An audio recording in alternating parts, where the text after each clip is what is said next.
하나님께서 저와 여러분에게 주시는 말씀의 제목, 성령의 부어주심, 이러한 제목입니다. 우리 한번 따라서 합니다. 성령의 부어주심. 성령의 부어주심. 아멘. 오늘 성령이 부어질 줄로 믿습니다. 본문은 지난 시간에 이어서 여호와 하나님께서 이스라엘 땅을 회복시키시고 그들의 삶을 풍성하게 하신 이후에 이제 성령을 부어주실 것을 말씀하고 있습니다. 이것은 하나님과 그의 백성 사이에 가로막혔던 장벽이 제거되고 풍성한 영적 교통이 모든 이에게 넘치게 될 것을 예언하는 그런 내용입니다. 이렇게 우리 성도들이 하나님 앞에서 마음을 찢는 그런 회개를 하게 되면 하나님께서는 우리의 모든 죄를 용서하여 주시고 막혔던 담을 허물어 주시고 하나님과 영적인 교통이 이루어지도록 성령을 부어 주신다고 말씀하고 있는 것입니다. 오늘 28절을 다시 한번 읽어보겠습니다. 우리 28절 시작. 그 후에 내가 내 영을 만민에게 부어주리니 너희 자녀들이 장래일을 말할 것이며 너희 늙은이는 꿈을 꾸며 너희 젊은이는 이상을 볼 것이며. 아멘. 자, 여기서 그 후 이렇게 말하고 있죠. 시작을 그 후에 이렇게 말씀하고 있는데 앞에서 이스라엘 땅이 회복된 후에 이러한 뜻이에요. 그러니까 그 후는 이스라엘 땅이 회복된 후에 이런 말이에요. 근데 이제 이 말씀을 신약에서 베드로 사도가 인용을 했어요. 사도행전에 보면 사도행전 2장 17절에서 이 말씀을 인용했는데 그때 앞에 그 후에라는 말을 말세에 이렇게 이제 바꿔서 인용을 했습니다. 말세에 성령을 부어주시겠다고 하나님이 이렇게 말씀하셨다라고 이제 설교하면서 그렇게 했어요. 자, 그 후, 그 단어가 뭐라고요? 말세에 그런 뜻이기도 한다라는 것입니다. 자, 그래서 이 예언은 사도행전 2장에서 성취되었는데 오순절날 강력한 성령이 예루살렘 다락방에 있던 120명에게 기도하고 있던 120명에게 이제 성도들에게 임했습니다. 사도행전 2장 1절에서 4절을 보니까 오순절날이 이미 이름에 그들이 다 같이 한 곳에 모였더니 호련히 하늘로부터 급하고 강한 바람 같은 소리가 있어 그들이 앉은 온 집에 가득하며 마치 불의 혀처럼 갈라지는 것이 그들에게 보여 각 사람 위에 하나씩 임하여 있더니 그들이 다 성령의 충만함을 받고. 아멘 할렐루야. 그들이 다 성령의 충만함을 받았다라고 말씀하고 있어요. 그런데 혹자는 이 오순절날 성령 강림이 이 강림 사건이 이례적이다, 단회적이다, 그때 한 번만 있는 것이다 라고 그렇게 말씀하시는 분들도 계십니다. 그러나 성경은 그렇게 말씀하지 않습니다. 이 오순절날 성령 강림 사건은 하나님의 자녀들 모든 자에게 계속해서 동일하게 성령이 임할 것을 예표하는 그런 사건임을 여러분 믿으시기를 바랍니다. 이걸 어떻게 알 수 있냐면 여러분 사도행전 10장을 찾아보세요. 사도행전 10장 44절에서 47절에 보면 이방인인 고넬료 가정에 베드로가 이제 신방을 갔습니다. 그런데 그 신방을 간 곳에 강력한 성령이 임했다라고 기록하고 있어요. 자, 사도행전 10장 44절에서 47절을 우리 함께 읽어보겠습니다. 사도행전 10장 신약성경 사도행전 10장 44절에서 47절에 성령이 임했어요. 성령이 임했습니다. 자, 사도행전 10장 44절에서 47절 시작. 베드로가 이 말을 할 때에 성령이 말씀 듣는 모든 사람에게 내려오시니 베드로와 함께 온 할례 받은 신자들이 이방인들에게도 성령 부어 주심으로 말미암아 놀라니 이는 방언을 말하며 하나님 높임을 들으라. 이에 베드로가 이르되 이 사람들이 우리와 같이 성령을 받았으니 누가 능히 물로 세례 베품을 그 말이요 하고. 아멘. 자, 여러분 보세요. 이방인은 고넬료 가정에 성령이 임했어요. 베드로가 가서 신방하는 도중에, 설교하는 도중에 성령이 임했는데, 베드로가 그 성령을 뭐라고 말했냐? 베드로가 말하기를, 이 성령은 우리가 오순절날 받았던 그 성령과 같은 것이다. 베드로가 그렇게 말을 하고 있습니다. 여러분, 고넬료 가정에 성령이 임한 사건은요, 오순절 강림 사건이 있은 지 한참 후입니다. 어떤 목사님은요, 10년 뒤에라고 그렇게 얘기하시더라고요. 그러니까 여러분, 오순절에 임했던 그 성령이 고넬료 가정, 10년 후에 고넬료 가정에 그대로 임했다는 거잖아요. 베드로가 얘기하잖아. 같은 성령이다. 우리가 오순절날 받은 성령, 같은 성령이다라고 베드로가 말씀하고 있잖아요. 그러니까 여러분, 오순절날 받은 강력한 성령은 계속해서 일어나고 있다? 아니다. 일어나고 있다는 거예요. 성경이 기록하고 있잖아요. 여러분 또 보세요. 사도행전 19장입니다. 사도행전 19장에 보면 아볼로 목사님이요, 담임하는 에베소 교회가 있었습니다. 이 에베소 교회는요, 아볼로 목사님이 워낙 말씀에 능통한 사람이야. 아주 말씀에 공부를 엄청 한 사람이에요. 그래서 이 아볼로 목사님이 성도들을 말씀으로 잘 가르쳤어요. 그래서 성도들 모두가 말씀을 너무너무 잘 알아요. 그런데 이 아볼로 목사님이 에베소 교회를 떠나 고린도 교회로 가게 됐어요. 그때 이제 사도 바울이 이제 이 아볼로 교회를 갔습니다. 가서 보니까 이들이 조금 이상한 거예요. 말씀은 너무 잘 아는데 뭔가 부족한 거예요. 그래서 그들에게 묻습니다. 너희가 믿을 때에, 예수를 믿을 때에 성령을 받았느냐? 그랬더니 그들이 하는 말이, 우리는 성령이 있는 줄도 몰라요. 이렇게 얘기하는 거예요. 여러분 2절 보세요. 2절 읽어봐요. 19장 2절 시작. 이르되 너희가 믿을 때에 성령을 받았느냐? 이르되 아니라 우리는 성령이 계심도 듣지 못하였노라. 아멘. 그죠? 아볼로 목사님이 그렇게 똑똑했는데 성령이 있음도 가르치지 않았다는 거예요. 그러니까 아볼로 목사님도 성령, 오순절에 그 성령을 받지 않았다는 거잖아요. 말씀으로만 가르쳤다는 거예요. 네, 그들이 성령이 있음도 몰라요. 자, 6절 보세요. 자, 6절 보면 시작. 바울이 그들에게 안수함에 성령이 그들에게 임하심으로 방언도 하고 예언도 하였다. 아멘. 성령이 임했어요. 할렐루야. 성령이 임했어요. 자, 이 에베소 교회 바울의 이 사건도 여러분 오순절날 성령 강림 사건 한참 이후야. 아까 11절보다 더 이후란 말이에요. 그러니까 성령의 세례는, 성령의 충만함은 계속, 성령 그 충만함은 계속해서 부어지고 있다는 거 우리가 믿으시고 저와 여러분이 성령 충만 받아야 될 줄로 믿습니다. 자, 그러면 여기서 성령을 받아야 한다는 게 뭐냐? 성령 충만함을 받아라 이 말이에요. 성령 충만함. 우리 안에는 여러분 성령이 내주하고 계셔요? 안 계셔요? 내주하고 계셔요. 성령이 내주하고 계신데 그 내주 위에 부어지는 성령, 할렐루야, 부어지는 성령을 받으라 이 말입니다. 그래서 오늘 본문에서 하나님 말씀하잖아요. 그 후에 내가 성령을 부어주리니, 아멘. 베드로는 말세에 성령을 부어주리니, 할렐루야, 부어준다는 거예요. 그 성령 받으래. 그 성령이 뭐예요? 성령의 충만함을 받는 걸 말하는 겁니다.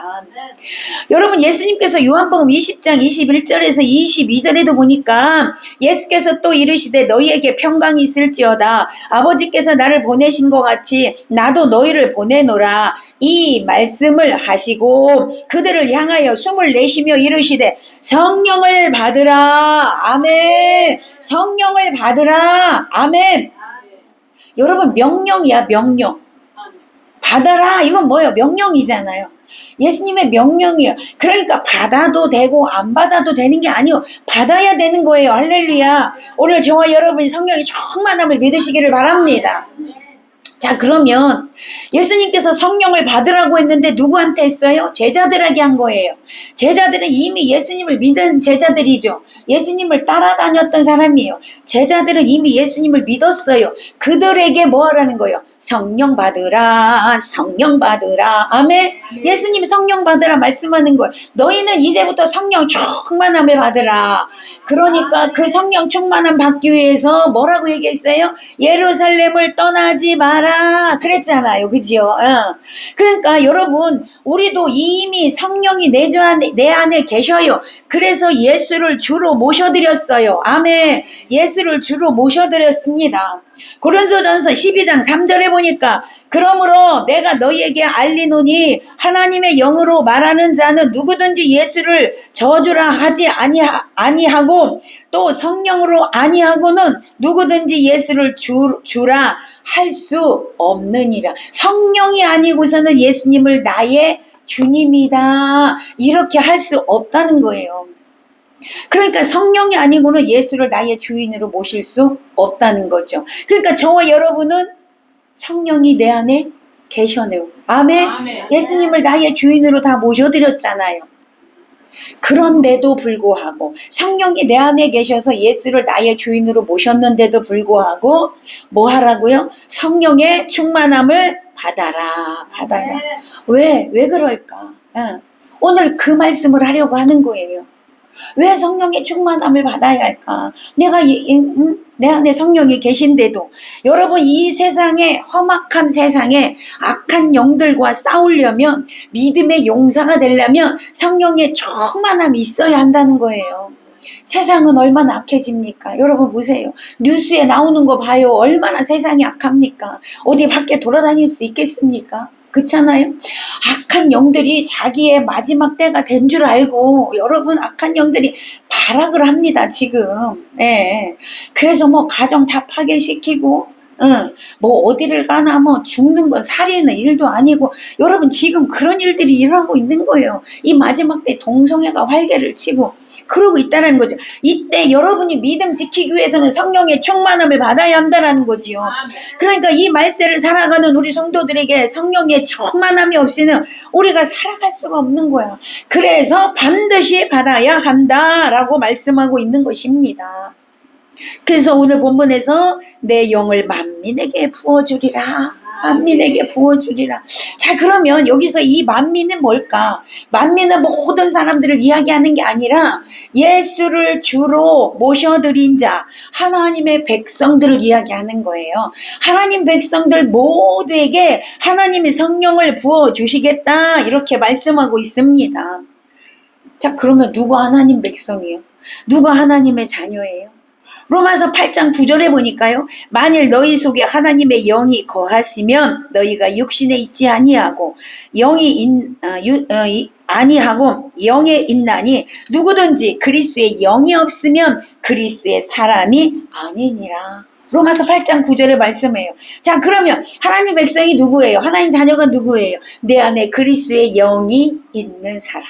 하나님의 영을 받은 사람이 하나님의 백성이고 하나님의 자녀래요. 그런 자에게 하나님께서 강력한 성령을 부어주셔서 성령의 충만함을 채워주시고 이제 이 험악한 세상의 말세에 성령의 인도함을 따라 살아가게 하고 악한 영들과 싸움에서 반드시 이기는 자가 되게 하시겠다라고 약속하고 있는 겁니다. 일반적으로 우리는 하나님 백성이 누구예요? 물으면 일반적으로 교회 나와서 예배드리는 사람이지요.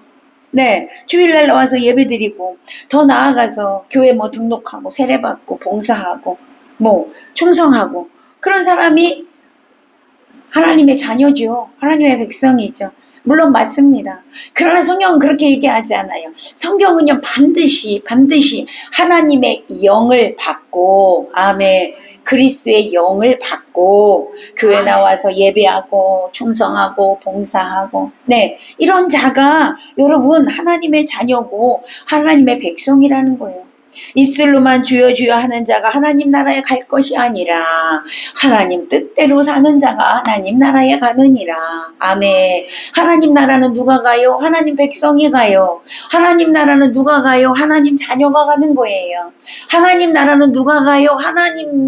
하나님의 식구가 가는 거예요. 할렐루야. 아멘. 하나님의 그 가족이 가는 거예요.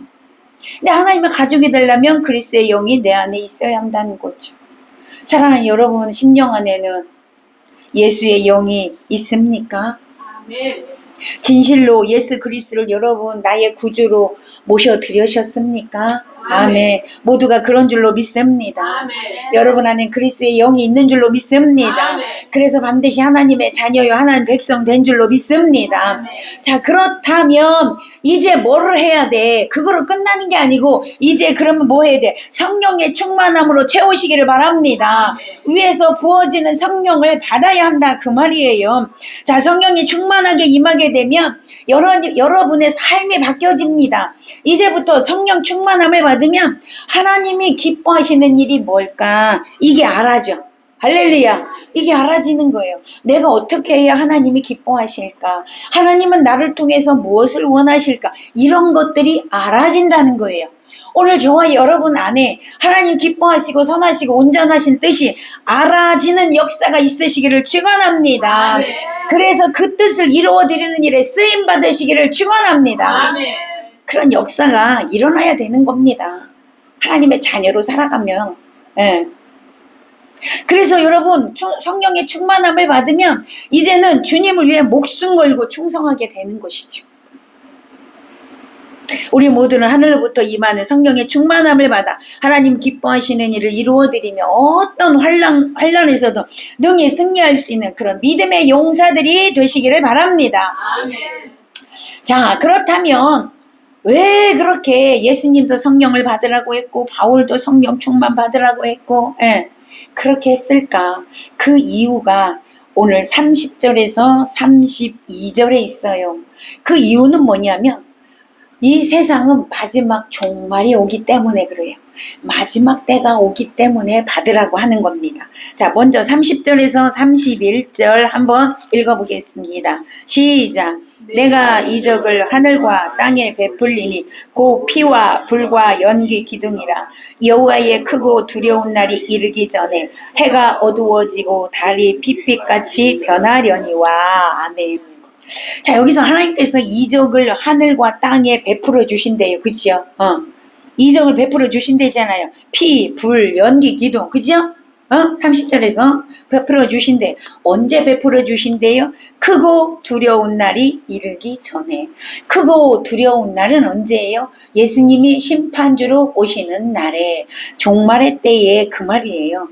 예수님의 재림의 때에, 이런 뜻이에요. 그러니까 그날에 심판의 때에 어떤 일이 일어나느냐? 31절을 보니까 해가 어두워지고 달이 핏빛까지 변하게 된대. 여러분 마태복음 24장 29절에도 보면 그날 예수님 재림에는요, 그날 환난 후에 즉시 해가 어두워지며 달이 빛을 내지 아니하며 별들이 하늘에서 떨어지며 하늘의 권능들이 흔들리라. 그죠? 그러니까 예수님 재림하기 전에 뭐 어떤 일이 일어나? 해가 어두워져. 여러분 흑암에 갇히게 되는 거예요. 달이 빛을 잃어버려요.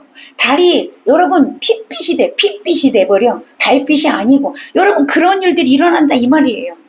천재지변이 일어나. 여러분 잘 알죠? 마태복음에 보면 지진이 일어나고 기근이 일어나고 그잖아요. 여기저기 전쟁의 소문이 일어나고. 여러분 이런 일들이 일어나다가 결국에는 천재지변이 막 일어나는 거예요. 그래서 해가 없어져 버려. 달이 빛을 잃어버리고 달이 핏빛이 돼버리고 이런 일들이 일어난다 이 말입니다. 종말의 때 그런 일들이 일어나요. 자, 그런데 그럴 때에 하나님이 이적을 베풀어 주시는데 피와 불과 연기 기둥을 베풀어 주신대요. 자, 피는 생명을 뜻합니다. 불은 죄의 소멸을 뜻합니다. 불은 죄를 소멸시켜 버립니다. 연기 기둥은 하나님의 임재를 상징합니다. 그러니까 여러분 하나님의 은혜와 하나님의 위로와 하나님께서 그 임하시는 그런 은총들을 베풀어 주신다는 거예요. 그날에. 이런 것들이 없으면 여러분 예수 믿는 사람들이 그날을 견디기가 얼마나 힘들겠어요. 그치요? 이런 은혜를 베풀어 주신다는 거예요. 그러나 반대로 여러분 믿지 않는 자들에게 이런 것들 피와 이 불 연기 기둥은 하나님의 심판을 상징합니다. 그러니까 이거는 두 가지 의미가 있어요. 이중적인 의미가 있어. 피와 불과 연기 기둥은 저와 여러분 예수를 잘 믿은 하나님의 영이 내 안에 있는 자들에게는 이것이 위로가 되고 축복이 되고 기쁨이 되고 할렐루야 은혜가 되고 아멘 은혜가 되지만 믿지 않는 자들에게는 이것이 뭐가 되냐면 심판이 되는 거예요. 이것이 왜요? 여러분 믿지 않는 자들에게 피와 불과 연기 기둥은 어떤 뜻이 또 있냐면 전쟁의 참혹함. 피는 뭘 의미야? 살인, 죽음을 의미하잖아. 그러니까 전쟁의 참혹함을 의미해요. 불바다 되는 거야, 여러분. 불바다. 그런 뜻이 두 가지 의미가 있어요. 그러니까 여러분에게는 그렇게 축복이지만 믿지 않는 자들에게는 참혹한 심판이 임하게 될 것을 말씀하고 있는 거지. 그래서 주님의 심판이 있을 때 그때에는 예수 그리스도를 믿은 자에게 하나님의 위로와 구원의 은혜를 입는 날이고 영광의 날이지만 믿지 않는 자들에게는 심판의 날이 된다는 것을 우리는 기억해야 될 줄로 믿습니다. 마치 이스라엘 백성들이 출애굽하기 전에 여러분 애굽에 10가지 재앙을 내렸잖아요. 그 10가지 재앙을 내리고 마지막 흑암 그 다음에 뭐예요? 장자 죽음. 여러분 이 10가지 재앙을 인하여서 출애굽을 하게 됐는데 그 출애굽하는 날이 이스라엘 백성들에게는 구원의 날이고 해방의 날이고 축복의 날이었잖아요. 그런데 애굽에는 어떤 날이에요? 통곡의 날이고 심판의 날이었어요. 왜? 장자가 다 죽는 날이었잖아요. 마치 그날과 똑같다는 거야, 여러분. 언제가? 종말의 때가. 그러니까 여러분 출애굽도 그런 의미가 그 속에 담겨져 있는 겁니다. 그러니 저와 여러분이 예수를 믿는다는 게 얼마나 감사합니까? 아멘. 얼마나 축복인지를 우리는 알고 믿어야 한다는 거예요. 예전에 어떤 부흥 강사님이 그런 얘기했다고 했잖아요. 할머니가요 너무너무 아파요. 병에 걸렸어요. 목사님이 기도해줘서 할머니가 깨끗이 낫어요. 너무 좋으니까 열심히 교회를 나왔어요. 3년을 다녔어요. 어느 날부터 3년 딱 지나니까 안 오는 거예요. 목사님 찾아갔어요. 아, 왜 안 나오십니까? 그랬더니 아, 목사님 나 고쳐주신 거를 내가 3년 믿어줬으면 됐지. 내가 3년 교회 다녀줬으면 됐지. 얼마나 더 다녀줘야 돼요? 그 할머니가 그랬다는 거 아닙니까? 여러분 그 예수님의 그 은혜로 고침받은 것이 얼마나 축복이에요. 교회 나오는 것이 얼마나 축복이에요. 할렐루야. 그런데 그것이 축복인 줄을 몰랐다는 거예요. 그냥 고쳐준 거에 감사해서 교회를 다녀줬다는 거예요. 여러분 교회는 다녀주는 게 아니야. 아멘. 다녀주는 게 아니고 하나님 은혜 감사해서 하나님 앞에 하나님 이 재물 드릴 거 없으니까 이 재물 드립니다. 여러분이 재물이요. 할렐루야. 이 재물 드립니다. 해서 하나님을 찬양하고 높여드리기 위해서 오는 거지. 다녀주기 위해서 오는 게 아니라는 거죠. 그러니까 우리가 구원받은 게 얼마나 감사한지. 여러분 이 심판날에 그런 역사가 일어난다니까요. 갈라지는 역사가 일어난다니까요. 저와 여러분은 구원의 날이요 해방의 날이요 축복의 날이요 여러분 그런 날인 줄로 믿으시기를 바랍니다. 아멘. 자 그래서요 그러면 32절에 봅시다. 그날에 정말로 내가 해방의 날이요 축복의 날이요 은총의 날이요 은혜의 날이 되기 위해서는 어떻게 해야 되냐. 32절 시작. 누구든지 여호와의 이름을 부르는 자는 구원을 얻으리니 이는 나 여호와의 말대로 시온산이라. 예루살렘에서 피할 자가 있을 것이며 남은 자 중에 나 여호와의 부름을 받을 자가 있을 것임이니라. 아멘. 자 이 날에 여호와의 크고 두려운 날에 여호와 즉 하나님의 이름을 부르는 자 예수 그리스도의 이름을 부르는 자 예수 그리스도께 피하는 자에게는 구원의 날이 된다라고 분명히 32절에서 말씀하고 있어요. 아까도 말씀드렸지만 그날에 믿지 않는 자들은 심판받아요. 그죠? 근데 믿는 자는 구원을 받는데요. 구원의 날이거든요. 여호와의 이름을 부르는 자들은 구원을 받는다라고 말씀하고 있어요. 자, 이걸 봤을 때 여러분 이 구원은 특정한 사람에게 주는 게 아니고 물론 특정한 사람이야. 그죠? 왜? 예수의 이름을 부르는 자에게 주는 거니까 특정한 사람이긴 해요. 그러나 여러분, 이 예수의 이름을 부르는다는 것이 무슨 뜻이냐면 예수 그리스도께서 나를 대신하여 십자가에 죽으시고 하나님의 능력으로 다시 사신 것을 마음에 믿고 그 입으로 예수 그리스도를 시인하는 걸 말하는 거잖아요. 자, 여러분, 복음이 뭘까? 복음. 우리는 늘 복음을 믿는다고 해. 우리는 복음을 믿고 복음을 듣고 복음 안에서 산다라고 얘기해. 근데 여러분, 진짜 물어보면 대답하는 사람이요 많지 않습니다. 근데 다 알아. 여러분 다 알아. 여러분 다 믿고 있는데 입으로 표현을 못할 뿐이요. 복음이 뭘까? 여러분 꼭 기억하셨다가 누가 복음이 뭐예요? 물으면 꼭 대답해 주시기를 바랍니다. 아멘. 예. 복음은 뭐냐면 예수 그리스도가 복음이에요. 할렐루야. 그러면 예수 그리스도의 어떤 것을 믿는 것이 복음을 믿는 거냐? 이게 문제일 거 아닙니까? 자, 예수 그리스도가 복음인데 복음은 첫 번째 예수님이 성령으로 잉태한 것을 믿는 거예요. 할렐루야. 성령으로 잉태한 것을 믿어요. 여러분 믿습니까? 자, 두 번째 복음은 뭐냐? 예수님이 십자가에 고난받고 죽으신 것을 믿는 거예요. 할렐루야. 이게 복음이에요. 세 번째는 예수님이 죽으시고 뭐 하셨어요? 부활하셨어요. 부활하신 걸 믿는 것이 복음이에요. 자, 그 다음에는 뭐예요? 부활하셨다가 승천하셨어요. 승천하셨어요. 자, 그러니까 승천하심을 믿는 것이 복음이에요. 그 다음에는 뭐 하셔요? 다시 오셔요. 재림하셔요. 이걸 믿는 것이 복음이에요. 자, 다시 오셔서 뭐 하셔요? 이제 저와 여러분에게 새하늘과 새 땅을 주셔요. 여기까지 믿으셔야 돼요. 아멘. 이 몇 가지야? 자, 성령으로 오셨고, 고난받으시고, 십자가에 죽으셨고, 부활하셨고, 승천하셨고, 재림하시고, 그 다음에 새하늘과 새 땅 주시고, 할렐루야. 천년왕국 주셔요. 새하늘과 새 땅 주셔요. 6가지를 믿어야만 여러분 예수 믿는 거예요. 이 중에 한 가지라도 잘못 믿으면 여러분 이단인 거예요. 예수 안 믿는 거예요. 아셨습니까? 요 6가지를 정확하게 믿으셔야 돼요. 정확하게 알고 믿으셔야 돼요. 이게 복음이에요. 아멘. 이게 복음이에요. 다시 한번 복음이 뭐라고요? 성령으로 예수님이 잉태하셨고 고난받으시고 십자가에 죽으시고 부활하시고 승천하시고 재림하시고 새하늘과 새 땅 주시고 할렐루야. 새하늘과 새 땅에서 영원히 살아요. 아멘.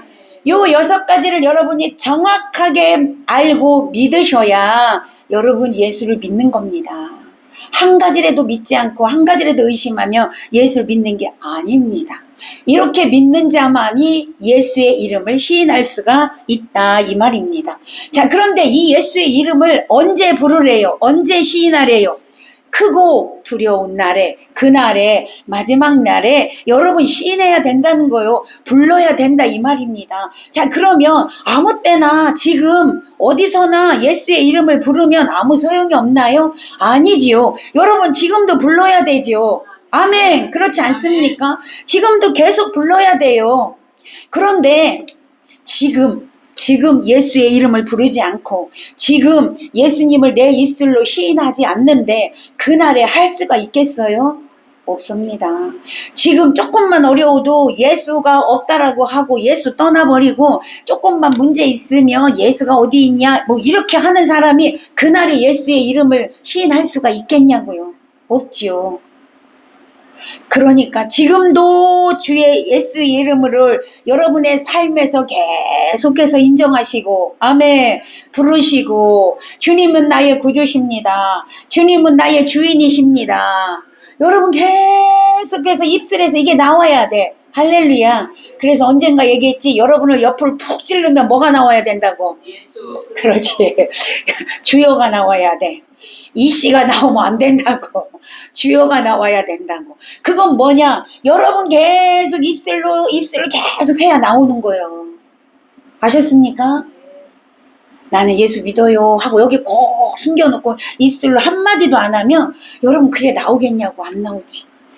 그러니까 지금도 예수의 이름을 부르시고 계속해서 부르셔야만 마지막 때 예수의 이름을 부를 수 있다는 거예요. 환난 날에 너 예수 믿으면 죽어 하는데 여러분 나 예수 믿을래요 하는 사람이 얼마나 되겠어요. 그러니까 지금부터 그걸 훈련해야 된다 이 말입니다. 지금부터. 그런데 지금부터 그게 훈련이 되려면 성령의 충만함을 받아야 돼, 안 받아야 돼? 받아야 돼요. 받아야 돼. 그러니까 성령 충만함 받아야 하는 이유가 뭐요? 예수 이름을 부르기 위해서. 할렐루야. 악한 영들과 싸워 승리하기 위해서. 아멘. 마지막 때 너 예수 믿으면 죽인다, 예수 안 믿으면 살려줄게 라고 할 때 나는 그래도 예수 믿습니다 라고 할 수가 있는 자가 누구냐? 성령 충만한 자다 이 말입니다. 여러분 그것을 어떻게 알 수 있느냐? 제자들을 봐서 알 수 있어요. 제자들이요 여러분 성령 받기 전에 어떻게 했어요? 그 마음은 원이로되 육신이 약하여서 어떻게 환난을 당하니까 핍박이 오니까 예수를 다 부인하고 도망가 버렸네. 그렇잖아요. 예수님이 십자가에 죽기 위해서 잡혀버리니까 하나같이 다 도망가 버렸잖아요. 나 예수 몰라요. 그렇게 예수 수제자였던 베드로는 3번이나 저주하면서 예수를 모른다고 했습니다. 여러분 그게 베드로가 아니고 누구요? 나야 나.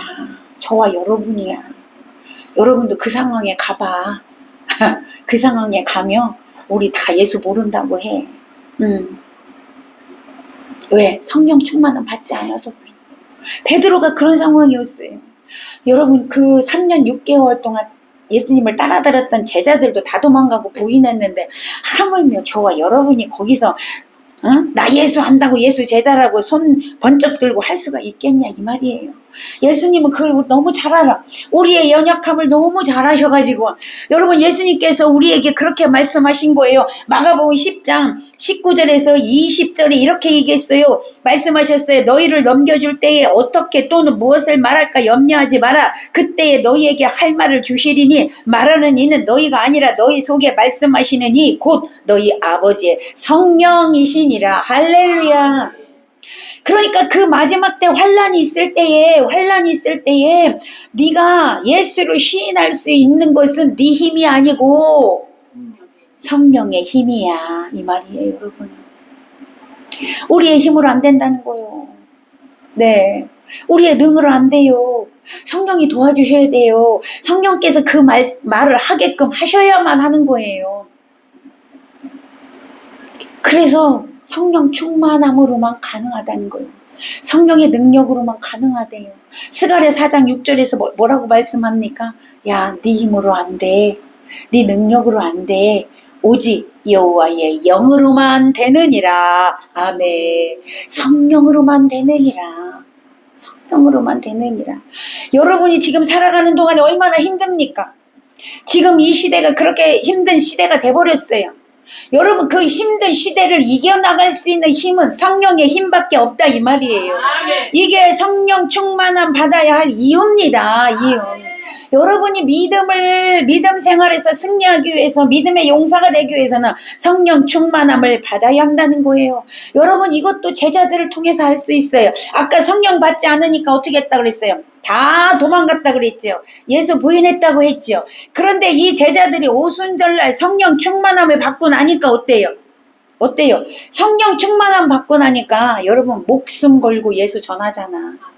다 순교한 줄로 믿으시기 바랍니다. 다 순교했어. 여러분 순교한 것도 엄청나게 힘들게 했잖아. 그렇잖아요. 네. 그래서 오늘 하나님은 요의 선지자를 통해서 오늘 본문 29절에서 말세가 되면 내가 남종과 여종에게 성령을 부어줄게. 성령을 부어줄게. 이 말은 뭐예요? 받아라 이 말입니다. 받으라는 거죠. 그리고 예수님 제자들에게도 신약시대의 제자들에게 하나님께서 약속한 성령이 올 때까지 너희들은 뭐하래? 예루살렘 떠나지 마라.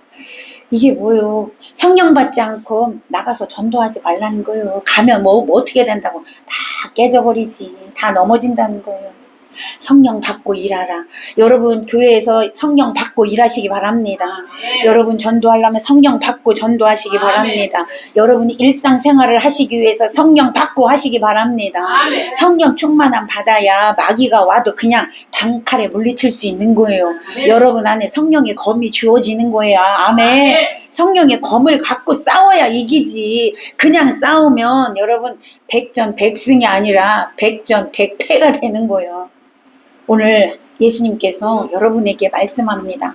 성령 충만함 받고 성령의 검을 가져라. 아멘. 성령의 검을 가져라. 아멘. 왼손에 믿음의 방패를 가져라. 할렐루야. 이거 가지라고 성령 충만 받으라고 하는 거야, 여러분. 우리가 크고 두려운 날을 견디고 예수 그리스도의 이름을 부르고 구원을 얻기 위해서 반드시 성령 충만 받으시기를 바랍니다. 아멘. 우리가 살아가는 이 시대 보세요. 이미 말세가 와 있잖아요. 여러분 다 느끼잖아요.